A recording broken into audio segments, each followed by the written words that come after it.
Caddis Maximus here. Figured it's wintertime, I'll do a review of some Carhartt socks. I do like Carhartt socks for the wintertime. Good boot socks, especially when you can find them on sale. I think they're a bit pricey when they're just on like some brick and mortar retail shelf. I've seen prices as high as like $15 plus for some of the wool ones or even these thicker ones.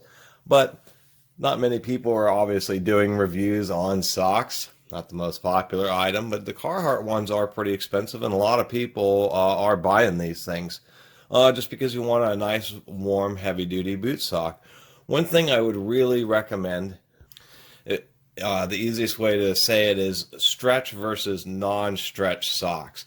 What I mean by that is there's like these heavy-duty wool socks. These are really their cold weather ones. These aren't like, I would say, hunting grade socks or extreme weather. There's certainly some really high-end socks out there, but I think for on sale, $5 to $10 range, and you can often find, because it's a textile item, there's often big-time sales.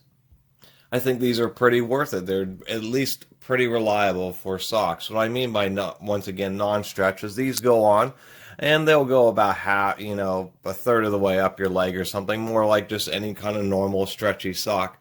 But when they do have stretch versions, one thing to make note is it may seem like a pretty heavy sock, and it is, but when it's a stretch sock, it thins out just a little bit more. It does give you a really nice cuff. We can see that this one just stretches out a huge amount. This goes about halfway up your leg.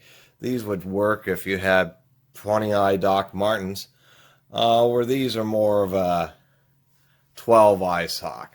And we can just see the difference here. We can get the upper part of this to stretch out almost as long as this sock is normally.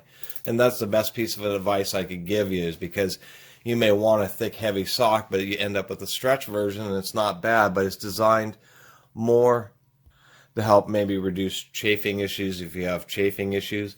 As far as sock durability and the boots actually chafing on them, they've been okay. I found that with boots and socks, thicker socks fare better if you have boots that, particularly around the heel area, where they may really want to wear holes in them.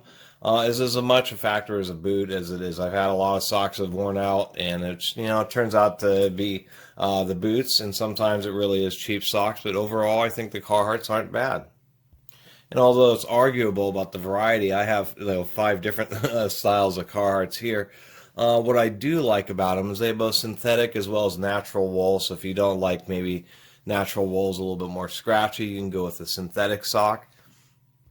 The wool ones do seem to be a little bit heavier and therefore a bit cooler weather. So I do like the fact that you can get varying socks. You can just get regular old white socks or cotton socks just for regular socks. But as far as boot socks, it's kind of nice to have ones that maybe you're working on 40-degree weather, something like that, and then you have ones where you're working with under sub-zero or sub-freezing temperatures. And when it comes to something like this, it's a lot of people have personal specific preferences, and what I have found with a lot of socks is you can go to places like REI, and they're hugely expensive for socks that are like this. I'd say boot socks. Or most other places, department stores, they just have a few different varieties, and half the department stores all seem to sell the same brand. It's a little bit weird.